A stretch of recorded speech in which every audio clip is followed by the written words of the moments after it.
अस्सलाम वालेकुम क्लास। आज का हमारा टॉपिक है रेगुलेशन ऑफ ग्लाइकोजन। इससे पहले हमने दो टॉपिक पढ़े थे, उसमें एक हमने पढ़ा था ग्लाइकोजेनेसिस और दूसरा हमने पढ़ा था ग्लाइकोजिनोलाइसिस। ग्लाइकोजेनेसिस क्या था? इसमें हो रही थी formation of glycogen from glucose, और ग्लाइकोजिनोलाइसिस में क्या हो रहा था? Break down of glycogen.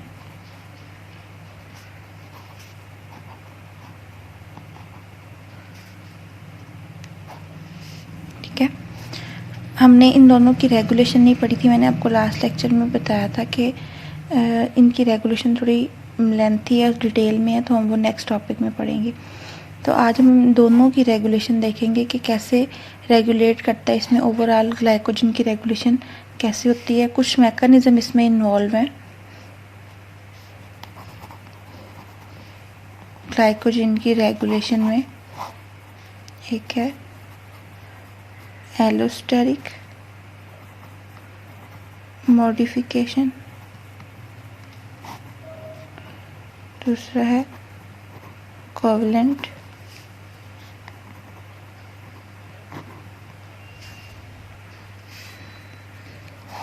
Next है हमारे पास हार्मोनल रेगुलेशन, और फिर है last one influence of calcium ions.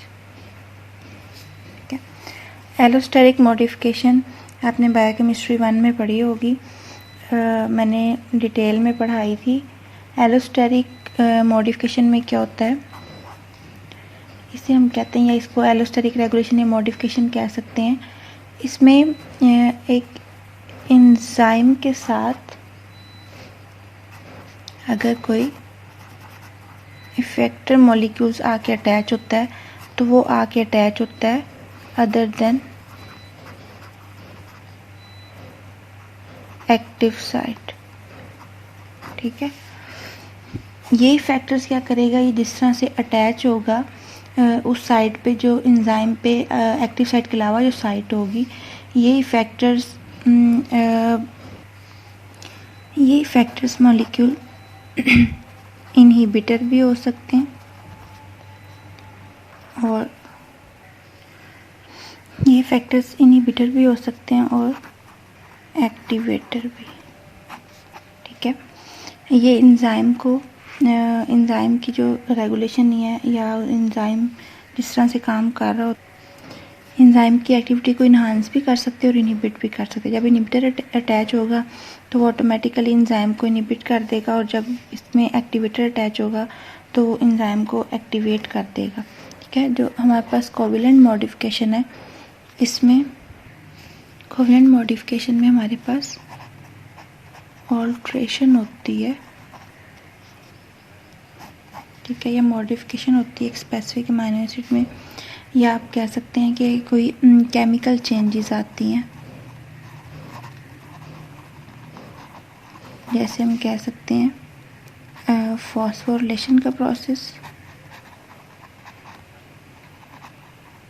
और डीफॉस्फोरिलेशन का प्रोसेस।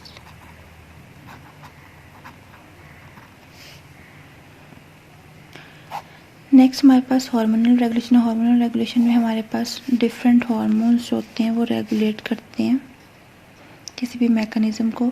इसमें हमारे पास हार्मोन्स आ जाएंगे इंसुलिन और ग्लूकागोन या एपिनेफ्रिन।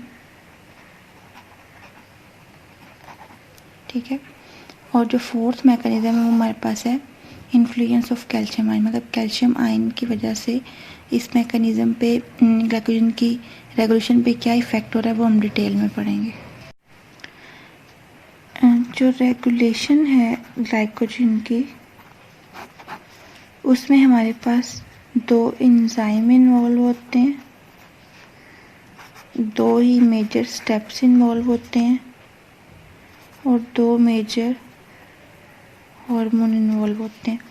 2 एंजाइम हमारे पास कौन से हैं? एक है ग्लाइकोजन सिंथेज, सेकंड है हमारे पास ग्लाइकोजन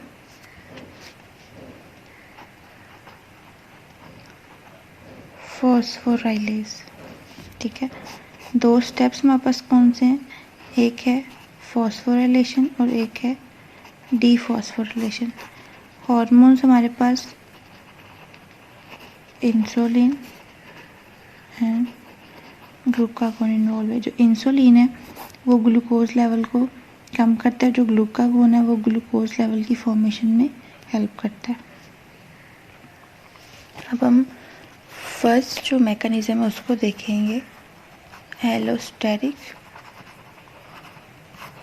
मॉडिफिकेशन।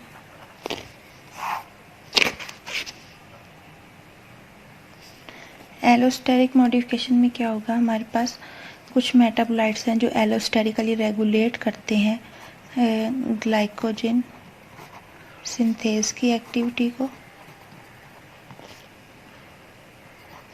और ग्लाइकोजन फॉस्फोराइलेज की एक्टिविटी को। ठीक है, ग्लाइकोजन सिंथेज का काम क्या होता है? उसने ग्लूकोज से जब ग्लाइकोजन बन रहा होता है, ग्लाइकोजन सिंथेज तब काम करता है, और ग्लाइकोजन से जब ब्रेकडाउन होती है ग्लूकोज की तरफ तब ग्लाइकोजन फॉस्फोराइलेज एंजाइम यूजफुल होता है। ठीक है, अब ग्लाइकोजन की सिंथेसिस इंक्रीज कब होती है? ग्लाइकोजन की सिंथेसिस इंक्रीज कब होगी? जब हमारे पास ग्लूकोज प्लस एटीपी कंसंट्रेशन ज़्यादा होगी, क्योंकि जितना ग्लूकोज लेवल ज़्यादा होगा बॉडी में, ग्लूकोज ज़्यादा जितना होता है तो वो ग्लूकोज कन्वर्ट हो जाता है ग्लाइकोजन में और स्टोर हो जाता है। ग्लूकोज ग्लाइकोजन की फॉर्म में स्टोर, तब कब स्टोर होगा? जब हमारे पास ग्लूकोज की एक्सेस क्वांटिटी हो जाएगी, ज़्यादा क्वांटिटी हो जाएगी, और हमारे पास ग्लाइकोजन की ब्रेकडाउन कब होगी? जब ग्लूकोज और एनर्जी लेवल हमारे पास कम हो जाएगा, क्योंकि ग्लाइकोजन की ब्रेकडाउन की ज़रूरत तभी पड़ती है जब हमारे पास ग्लूकोज लेवल कम हो जाता है और एनर्जी लेवल कम हो जाता है। तब ग्लाइकोजन कन्वर्ट हो जाता है, उसकी ब्रेकडाउन से वो किस में कन्वर्ट होता है? ग्लूकोज में। ठीक है, अब हमारे पास जो ग्लाइकोजन सिंथेज एंजाइम है, जो मैंने आपको शुरू में बताया कि 2 एंजाइम इन्वॉल्व होंगे। फर्स्ट एंजाइम जो ग्लाइकोजन सिंथेज, वो एलोस्टेरिकली एक्टिवेट होगा ग्लूकोज 6 फॉस्फेट से। वो कैसे होगा? सबसे पहले हमारे पास अगर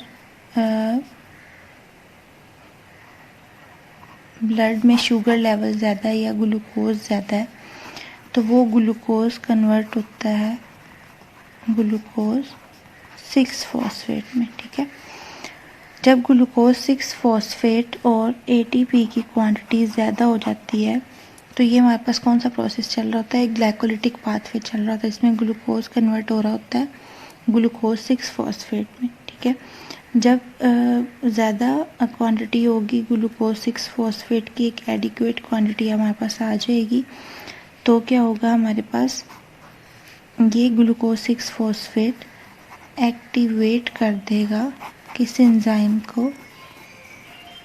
ग्लाइकोजन सिंथेज एंजाइम को एक्टिवेट कर देगा।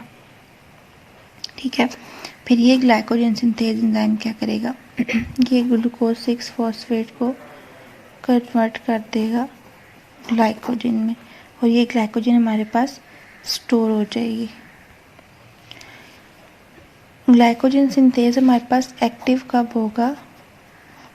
जब ग्लूकोज 6 फॉस्फेट में कन्वर्ट होगा, ग्लूकोज 6 फॉस्फेट और एटीपी की क्वांटिटी जब ज़्यादा हो जाएगी तभी एक्टिवेट करेंगे ग्लाइकोजन सिंथेज एंजाइम को, जो इसको कन्वर्ट कर देगा ग्लाइकोजन में ठीक है। ग्लाइकोजन हमारे पास क्या है, स्टोर फॉर्म है ग्लूकोज की,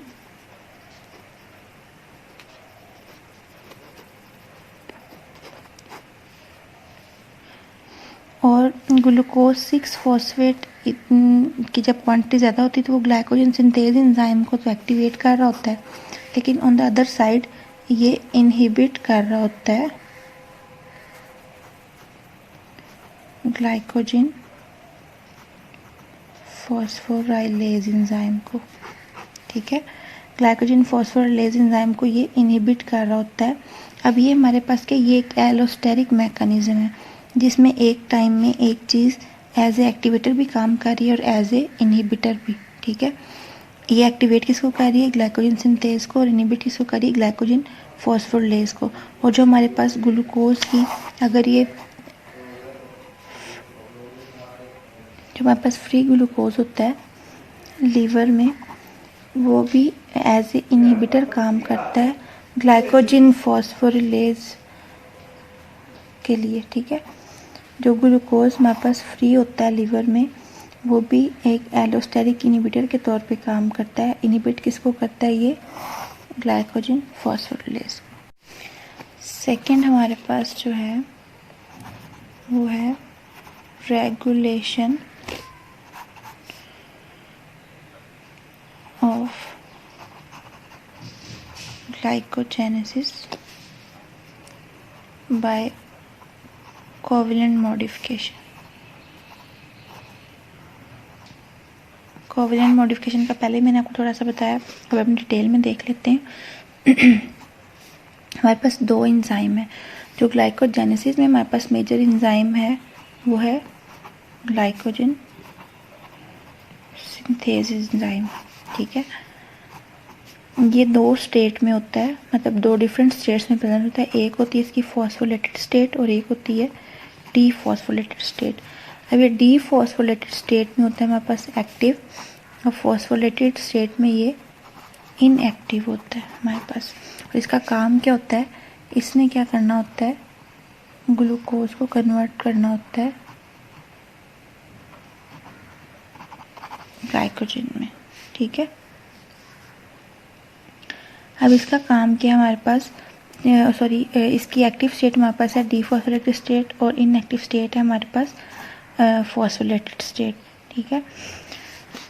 हम एक ये साइकिल टाइप देख लेते हैं। ग्लाइकोजन सिंथेज एंजाइम, इसकी ये ए फॉर्म है, ये है हमारे पास एक्टिव फॉर्म, ठीक है। और हमारे पास ग्लाइकोजन सिंथेज की बी फॉर्म है, ये हमारे पास है इनएक्टिव। अभी एक्टिव और इनएक्टिव कैसे हुई है, जब हमारे पास फॉस्फोरिलेशन होगी, मतलब एटीपी कन्वर्ट होगी एडीपी में, और एक फॉस्फेट ग्रुप अगर ऐड होता है और हम प्रोटीन काइनेज एंजाइम, जो हमारे पास ग्लाइकोजन सिंथेज है वो ए फॉर्म से बी फॉर्म में कन्वर्ट होता है, मतलब एक्टिव फॉर्म से इनएक्टिव फॉर्म में कन्वर्ट होता है। कैसे होगा, फॉस्फोरिलेशन के प्रोसेस के थ्रू। अब फॉस्फोरिलेशन का प्रोसेस किस तरह से कैटालाइज किया जा रहा है, वो साइक्लिक एएमपी, ठीक है। और मतलब इसे हम कह सकते हैं साइक्लिक एएमपी, मतलब मोनोफॉस्फेट आप इसको कह सकते हैं, एडिनोसिन मोनोफॉस्फेट या साइक्लिक एडिनोसिन मोनोफॉस्फेट। और जो प्रोटीन काइनेज एंजाइम है वो फॉस्फोरिलेट करता है इनएक्टिव, फॉस्फोरिलेट करता है और बना देता है ग्लाइकोजन सिंथेज को इनएक्टिव ग्लाइकोजन सिंथेज, ठीक है। उसके वो कन्वर्ट कर देता है उसकी एक्टिव स्टेट से इनएक्टिव स्टेट में। कैसे कन्वर्ट करेगा, फॉस्फोरिलेशन के प्रोसेस के थ्रू। और इसमें एंजाइम कौन सा इन्वॉल्व होगा, प्रोटीन काइनेज, ठीक है। अब ग्लाइकोजन सिंथेज हमारे पास बी फॉर्म में आ गया है, वो इसकी इनएक्टिव फॉर्म है। अगर इसने वापस कन्वर्ट होना है अपनी एक्टिव फॉर्म में, तो ये कैसे कन्वर्ट होगा, तब इसमें हमारे पास एंजाइम इन्वॉल्व होगा फॉस्फेटेज, ठीक है। हमारे पास प्रोटीन फॉस्फेटेज एंजाइम इन्वॉल्व होगा, जो क्या करेगा, phosphatase enzyme glycogen synthase inactive form को कन्वर्ट कर देगा अगेन उसकी एक्टिव फॉर्म में, ठीक है। जो इनहिबिशन होती है ग्लाइकोजन सिंथेज की वो होती है हमारे पास एपिनेफ्रिन या ग्लूकागोन के थ्रू, जो कन्वर्ट कर देते हैं उसकी ग्लाइकोजन सिंथेज को इनएक्टिव फॉर्म में, मतलब जो इसकी ये बी फॉर्म है, ठीक है। क्लियर है। अब हम कोवेलेंट मॉडिफिकेशन के थ्रू ग्लाइकोजिनोलाइसिस की रेगुलेशन देखेंगे। जो फर्स्ट टॉपिक हमने पढ़ा था एलोस्टेरिक मॉडिफिकेशन, उसमें हमने एक ही टॉपिक में ग्लाइकोजेनेसिस और ग्लाइकोजिनोलाइसिस दोनों की रेगुलेशन देख ली थी। अब जो सेकंड कोवेलेंट मॉडिफिकेशन है इसमें मैंने सेपरेट आपको दोनों एंजाइम्स का बताया। सबसे पहले हमने ग्लाइकोजन सिंथेज का देखा, जिसमें ग्लाइकोजेनेसिस के प्रोसेस में ग्लाइकोजन सिंथेज एंजाइम इन्वॉल्व होता है। अब ये दूसरा प्रोसेस जो है वो है ग्लाइकोजिनोलाइसिस की रेगुलेशन बाय कोवेलेंट मॉडिफिकेशन। अब इसमें एंजाइम कौन सा इन्वॉल्व है, उसमें ग्लाइकोजन सिंथेज एंजाइम था। इसमें हमारे पास एंजाइम इन्वॉल्व होता है ग्लाइकोजन फॉस्फोराइलेज।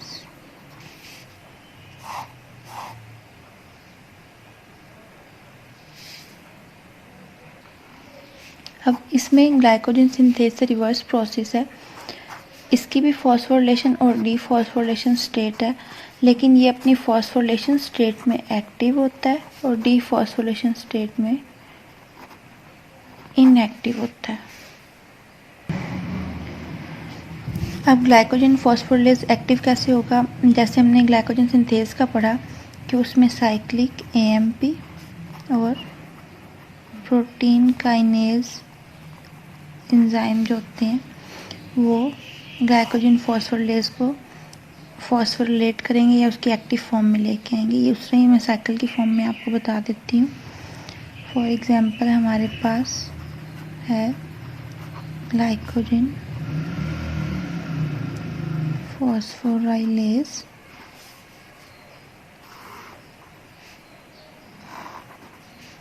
और ये है ग्लाइकोजन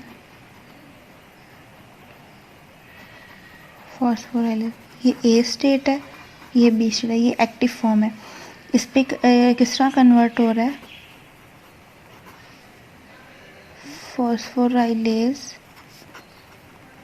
काइनेज एंजाइम और साइक्लिक एएमपी जब यूज़ होगी तो इसमें फॉस्फोरिलेशन होगी। फॉस्फोरिलेशन से ग्लाइकोजन फॉस्फोरिलेज अपनी एक्टिव फॉर्म में आ जाएगा और इनएक्टिव फॉर्म में कब जाएगा, जब फॉस्फेटेज एंजाइम यूज़ होगा और इसमें से फॉस्फेट ग्रुप रिमूव हो जाएगा और ये डीफॉस्फोरिलेशन स्टेट में आ जाएगा। जब हमारे पास ग्लाइकोजन फॉस्फोरिलेज अपनी एक्टिव फॉर्म में होगा तो ये ग्लाइकोजन की ब्रेकडाउन करेगा और इसको कन्वर्ट कर देगा ग्लूकोज में, ठीक है। ग्लाइकोजन फॉस्फोरिलेज की एक्टिव फॉर्म कौन सी है, फॉस्फोरिलेटेड स्टेट, और इनएक्टिव कौन सी है, डीफॉस्फोरिलेटेड स्टेट, ठीक है। और जो ग्लाइकोजन सिंथेज एंजाइम था उसमें इससे रिवर्स प्रोसेस था, उसमें डीफॉस्फोरिलेशन स्टेट है वो उसकी एक्टिव थी और फॉस्फोरिलेशन उसकी इनएक्टिव फॉर्म थी। अब कोवेलेंट मॉडिफिकेशन के आपको समझ आ गई। कोवेलेंट मॉडिफिकेशन में क्या होता है, फॉस्फोरिलेशन या डीफॉस्फोरिलेशन स्टेट होती है। एक प्रोसेस में हमारे पास जब मॉडिफिकेशन का प्रोसेस हो रहा था कोवेलेंट मॉडिफिकेशन का, तो एक एंजाइम जो हमने पहले पढ़ा ग्लाइकोजन सिंथेज एंजाइम, ठीक है, वो डीफॉस्फोरिलेशन स्टेट में एक्टिव था और फॉस्फोरिलेशन स्टेट में इनएक्टिव था। लेकिन जो हमारे पास ग्लाइकोजन फॉस्फोरिलेज है वो फॉस्फोरिलेशन स्टेट में एक्टिव है और डीफॉस्फोरिलेशन स्टेट में इनएक्टिव है। थर्ड हमारे पास जो मेन हमारे पास जो मैकेनिज्म है वो है हार्मोनल रेगुलेशन।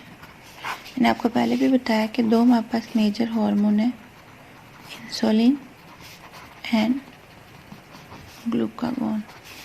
इंसुलिन का काम क्या है, ये हमारे पास ग्लूकोज लेवल को कंट्रोल करता है या आप कह दें डिक्रीज करता है, ठीक है। और ग्लूकागोन क्या करता है, ग्लूकोज लेवल इंक्रीज करता है। अब हमने जो दो तरह के एंजाइम पढ़े थे, glycogen synthase enzyme and glycogen phosphorylase enzyme, उसका हम देखेंगे क्या इफ़ेक्ट होता है इन हार्मोन्स पे। अगर आप इस टेबल में देखें आप, तो जो ग्लाइकोजन सिंथेज एंजाइम है, अगर उसका हम फंक्शन देखें तो उसका फंक्शन क्या था हमारे पास, कि उसने फॉर्मेशन करनी होती है ग्लाइकोजन की जब हमारे पास ग्लूकोज लेवल ज़्यादा हो जाता है, उसको कंट्रोल करना होता है। कंट्रोल कैसे करना होता है, उसको उस ग्लूकोज को कन्वर्ट कर देना होता है ग्लाइकोजन में। अगर हम देखें लीवर में या स्केलेटल मसल में इंसुलिन हमारे पास है, तो वो इंसुलिन हार्मोन जो वो किसके थ्रू एक्टिवेट होंगे, या ग्लाइकोजन सिंथेज एंजाइम जो है वो एक्टिवेट किस में होगा, लीवर में। Insulin hormone glycogen synthase enzyme को एक्टिवेट करता है, क्योंकि इनका ऑलमोस्ट फंक्शन क्या होता है, सेम होता है। और इस हार्मोन ने भी ग्लूकोज लेवल को कंट्रोल करना होता है, और इस एंजाइम ने क्या करना होता है, इसने उसको कंट्रोल करके फर्दर उसको कन्वर्ट करना होता है ग्लाइकोजन में। और ये एंजाइम इनिबिट किसके थ्रू होगा, ग्लूकागोन या एपिनेफ्रिन के थ्रू, क्योंकि इसका काम क्या होता है, इसने ग्लूकोज लेवल को कंट्रोल नहीं करना होता बल्कि उसको इन्हांस करना होता है। तो जो हमारे पास ग्लाइकोजन सिंथेज है उसका काम इससे रिवर्स है, इसलिए ये इनिबिट होगा ग्लूकागोन के थ्रू। जो हमारे पास सेकेंड हार्मोन है ग्लाइकोजन फॉस्फोरेलेज एंजाइम, वो एक्टिवेट किसके थ्रू होगा, लीवर में या मसल्स में, वो एपिनेफ्रिन या ग्लूकागोन के थ्रू। क्योंकि ग्लाइकोजन फॉस्फोरेलेज का काम क्या है, उसने क्या करना होता है, उसने ग्लाइकोजन की ब्रेक डाउन करके उसको ग्लूकोज में कन्वर्ट करना होता है। और ग्लूकागोन का भी ऑलमोस्ट यही काम है कि उसने जो ग्लूकोज लेवल है उसको इन्हांस करना होता है। और ये इनिबिट किसके थ्रू होगा, इंसुलिन के थ्रू, क्योंकि इंसुलिन का जो फंक्शन है वो इससे रिवर्स है, इसलिए ये एंजाइम जो है वो इनिबिट हो जाएगा इंसुलिन हार्मोन के थ्रू। अब नेक्स्ट हम देखेंगे कि इन हार्मोन्स का फर्दर क्या इफ़ेक्ट होता है। जो हमारे पास हार्मोन होता है ग्लूकागोन या एपिनेफ्रिन, आप इसे कहते हैं, ग्लूकागोन लिवर में होता है और एपिनेफ्रिन लिवर और मसल दोनों में होता है। ग्लूकागोन हमारे पास जो हार्मोन है वो एक्टिवेट करता है हमारे पास एडिनाइलेट साइक्लेज एंजाइम को। इस एंजाइम का क्या काम होता है, इसने इंक्रीज करना होता है साइक्लिक AMP के लेवल को, ठीक है। साइक्लिक एडेनोसिन मोनोफॉस्फेट लेवल को इंक्रीज करना होता है एडिनाइलेट साइक्लेज को, ठीक है। जब हमारे पास साइक्लिक AMP का लेवल ज़्यादा हो जाता है तो ये साइक्लिक AMP यूटिलाइज हो जाती है किसके थ्रू, फॉस्फोडाइस्ट्रेज एंजाइम है, ठीक है। वो किसको यूटिलाइज कर लेता है, और जब ये मोनोफॉस्फेट या एनर्जी जो हमारे पास है साइक्लिक AMP ये यूज़ हो जाती है, यूटिलाइज होती है, तो इसका लेवल क्या हो जाएगा, डिक्रीज हो जाएगा, ठीक है। पहले मैं आपको ये पहले सिंपली पूरा एक प्रोसेस बता दूं। जो ग्लूकागोन हार्मोन है वो एक्टिवेट करते हैं एडिनाइलेट साइक्लेज एंजाइम को, जो इंक्रीज करते हैं साइक्लिक AMP को। साइक्लिक AMP की जब क्वांटिटी ज़्यादा होती है तो वो एक्टिवेट करता है प्रोटीन काइनेज एंजाइम को, और प्रोटीन काइनेज एंजाइम एक्टिवेट करता है फर्दर फॉस्फोरेलेज काइनेज एंजाइम को। फॉस्फोरेलेज काइनेज एंजाइम आगे एक्टिवेट करता है ग्लाइकोजन फॉस्फोरेलेज एंजाइम को। अगर ये प्रोसेस इस तरह सीक्वेंस से नहीं चलता, ये डिस्टर्ब होता है, तो इसका इफ़ेक्ट क्या होगा वो अब मैं आपको बताती हूँ। कि ग्लूकागोन एक्टिवेट कर रहा है इस एंजाइम को, एडिनाइलेट साइक्लेज एंजाइम को, और ये इंक्रीज कर रहा है साइक्लिक AMP के लेवल को। अगर साइक्लिक AMP का लेवल कम हो जाता है, डिक्रीज हो जाता है, वो यूज़ हो जाती है फॉस्फोडाइस्ट्रेज एंजाइम के थ्रू, तो तब क्या होगा, तो साइक्लिक AMP का लेवल जब कम हो जाएगा तो जाहिर सी बात है जब इसका लेवल कम होगा या इसकी क्वांटिटी कम होगी तो वो ये प्रोटीन काइनेज को एक्टिवेट नहीं कर सकेगी, ये इसको क्या करेगी, इनएक्टिव कर देगी, ठीक है। जब इनएक्टिव हो जाएगी, प्रोटीन काइनेज इनएक्टिव होगी, तो उसकी वजह से क्या होगा, प्रोटीन काइनेज ने क्या काम करना होता है, पहले भी मैंने आपको बताया था कि प्रोटीन काइनेज एंजाइम का काम होता है फॉस्फोरिलेशन। जब वो इनएक्टिव स्टेट में आएगी तो वो क्या करेगी, डीफॉस्फोरिलेशन का प्रोसेस करेगी, ठीक है। जब डीफॉस्फोरिलेशन होगी ग्लाइकोजन सिंथेज में, तो फिर क्या होगी, हमारे पास जो ग्लाइकोजन सिंथेज एंजाइम है उसका क्या काम होगा, ग्लाइकोजन सिंथेज एंजाइम जब डीफॉस्फोरेशन का प्रोसेस होगा तो ग्लाइकोजन सिंथेज में हमारे पास एक्टिव फॉर्म में आ जाएगी, ठीक है। और जब ये एक्टिव फॉर्म में आएगी तो ग्लाइकोजेनेसिस का प्रोसेस होगा। अब इस प्रोसेस को मैं आपको अगेन बता देती हूँ। प्रोटीन काइनेज का काम क्या होता है? फॉस्फोरिलेशन करना। किसमें? ग्लाइकोजन सिंथेज में। जब हमारे पास प्रोटीन काइनेज ही इनएक्टिव होगी तो फॉस्फोरिलेशन का प्रोसेस नहीं होगा, तो जो ग्लाइकोजन सिंथेज एंजाइम है वो डीफॉस्फोलेट होगा, और डीफॉस्फोलेट स्टेट उसकी कौन सी है? वो उसकी एक्टिव फॉर्म है। जब वो अपनी एक्टिव फॉर्म में आएगा तो वो फिर अपना काम करेगा ग्लाइकोजेनेसिस का। तो ग्लाइकोजेनेसिस का काम मतलब प्रोसेस है क्या? ग्लूकोज को कन्वर्ट करना ग्लाइकोजन में, ठीक है। जब हमारे पास प्रोटीन काइनेज इनएक्टिव होगी तो वो फर्दर आगे फॉस्फोराइलेज को भी एक्टिव नहीं कर सकेगी, वो भी इनएक्टिव फॉर्म में होगा। और जब फॉस्फोराइलेज इनएक्टिव होगा तो ऑटोमेटिकली हमारे पास ग्लाइकोजन जो फॉस्फोराइलेज है वो भी इनएक्टिव स्टेट में होगा। जब इनएक्टिव स्टेट होगी फॉस्फोराइलेज काइनेज की तो वो फर्दर किसको इनएक्टिव कर देगा? ग्लाइकोजन फॉस्फोराइलेज एंजाइम को, ठीक है। और ग्लाइकोजन फॉस्फोराइलेज फिर क्या करेगा? वो इनहिबिट कर देगा ग्लाइकोजेनोलाइसिस को। अब ग्लाइकोजेनोलाइसिस को इनहिबिट कैसे करेगा? क्योंकि ग्लाइकोजन फॉस्फोराइलेज का काम क्या है? इसका काम है उसने एक्टिवेट करना होता है, ग्लाइकोजन फॉस्फोलेट जो होती है वो एक्टिव होती है फॉस्फोलेटेड स्टेट में, ठीक है। मैंने आपको पहले दो एंजाइम्स का बताया है।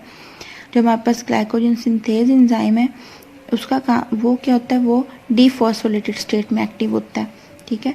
और जो हमारे पास ग्लाइकोजन फॉस्फोराइलेज है वो फॉस्फोलेटेड स्टेट में एक्टिव होता है। लेकिन जब फॉस्फोराइलेज काइनेज इनएक्टिव फॉर्म में होगी तो ऑटोमेटिकली वो ग्लाइकोजन फॉस्फोराइलेज को भी इनएक्टिव करेगी। जब वो इनएक्टिव होगी तो इसका काम क्या होता है? इसका काम ग्लाइकोजन फॉस्फोराइलेज का काम होता है ग्लाइकोजन की ब्रेकडाउन, जिसे हम ग्लाइकोजेनोलाइसिस का प्रोसेस भी कहते हैं, ठीक है। जब ग्लाइकोजेनोलाइसिस का प्रोसेस ही नहीं हो सकेगा तो वो किस वजह से नहीं होगा? जब हमारे पास ग्लाइकोजन फॉस्फोराइलेज इनएक्टिव फॉर्म में होगी तो ये स्टिमुलेट नहीं कर सकेगा ग्लाइकोजेनोलाइसिस के प्रोसेस। अच्छा, एक छोटा सा पॉइंट ये रह गया था।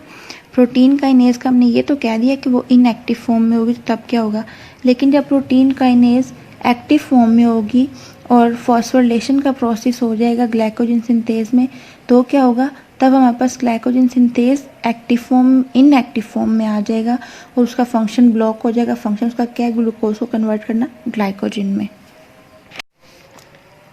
जो फोर्थ प्रोसेस हमारे पास है वो है role of calcium in glycogen metabolism. जब हमारे पास मसल्स कॉन्ट्रैक्शन होती है तो कैल्शियम आयन रिलीज होते हैं, ठीक है। ये कैल्शियम आयन क्या करेंगे? ये डायरेक्टली एक्टिवेट करेंगे फॉस्फोराइलेज काइनेज को। Phosphorylase kinase enzyme inactive form में होता है, लेकिन जब कैल्शियम आयन उसमें ऐड होते हैं तो वो पार्शली एक्टिव फॉर्म में आ जाता है।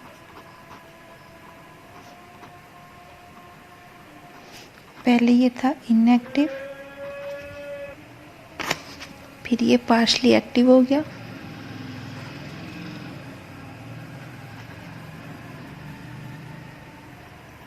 ठीक है। यहाँ पे हमारे पास जो साइक्लिक केएमपी वो इन्वॉल्व नहीं है, मतलब हमने फॉस्फेट ग्रुप कोई भी ऐड नहीं किया। और पहले फॉस्फोराइलेज काइनेज इनएक्टिव फॉर्म में था, जब कैल्शियम आयन उसमें ऐड हुए जो कि रिलीज हुए थे मसल कॉन्ट्रैक्शन से, तो फॉस्फोराइलेज काइनेज पार्शली एक्टिव हो गया। इसके बाद जब इसमें फॉस्फोरिलेशन का प्रोसेस होगा वो कैसे होगा? जब हम एटीपी से फॉस्फेट ग्रुप ऐड होगा, फॉस्फोरिलेशन का प्रोसेस होगा, तो फॉस्फोराइलेज काइनेज एंजाइम जो है वो कंप्लीट एक्टिव हो जाएगा। इसमें साथ साथ हमारे पास कैल्शियम आयन भी मौजूद होंगे क्योंकि उन्होंने भी इसको पार्शली एक्टिव किया। उसके बाद जो कंप्लीट एक्टिव होगा वो फॉस्फोरिलेशन के प्रोसेस के थ्रू होगा। फॉस्फोराइलेज काइनेज जो हमारे पास जब वो फॉस्फोलेटेड स्टेट में आता है तो वो हमारे पास एक्टिव हो जाता है, ठीक है। इसमें प्रोटीन काइनेज और कैल्शियम आयन इन्वॉल्व होते हैं। जब वो ऐड होंगे तो इसको फॉस्फोलिपिड काइनेज को फॉस्फोलेटेड स्टेट में कन्वर्ट कर देंगे, और जो हमारे पास फॉस्फेटेज एंजाइम है वो वापस इसको डीफॉस्फोलेटेड स्टेट में कन्वर्ट कर देता है, ठीक है। फॉस्फोलेटेड स्टेट में कन्वर्ट करने के लिए प्रोटीन काइनेज और कैल्शियम आयन और फॉस्फोरिलेशन जब प्रोसेस होगा तो ये फॉस्फोलेटेड स्टेट में आके एक्टिव फॉर्म में आ जाएगा, और फॉस्फेटेज एंजाइम इसको कन्वर्ट कर देगा डीफॉस्फोलेटेड स्टेट में। अब फॉस्फोरिलेज काइनेज एंजाइम का काम क्या होता है, इसने आगे फर्दर ग्लाइकोजन फॉस्फोरिलेज एंजाइम को एक्टिवेट करना होता है, और उसका काम क्या होता है, उसने ग्लाइकोजन की ब्रेक डाउन करनी होती है। तो ये किस तरह से ये एंजाइम एक्टिव हो रहा है, ये कैल्शियम आयन के थ्रू हो रहा है। पहले जो मैंने आपको पढ़ाया उसमें आप फिर अगेन देख लें, प्रोटीन काइनेज फॉस्फोरिलेज काइनेज को एक्टिवेट करी और ये आगे ग्लाइकोजन फॉस्फोरिलेज को। तो हमने कैल्शियम आयन में फॉस्फोरिलेज काइनेज एंजाइम का पढ़ा है।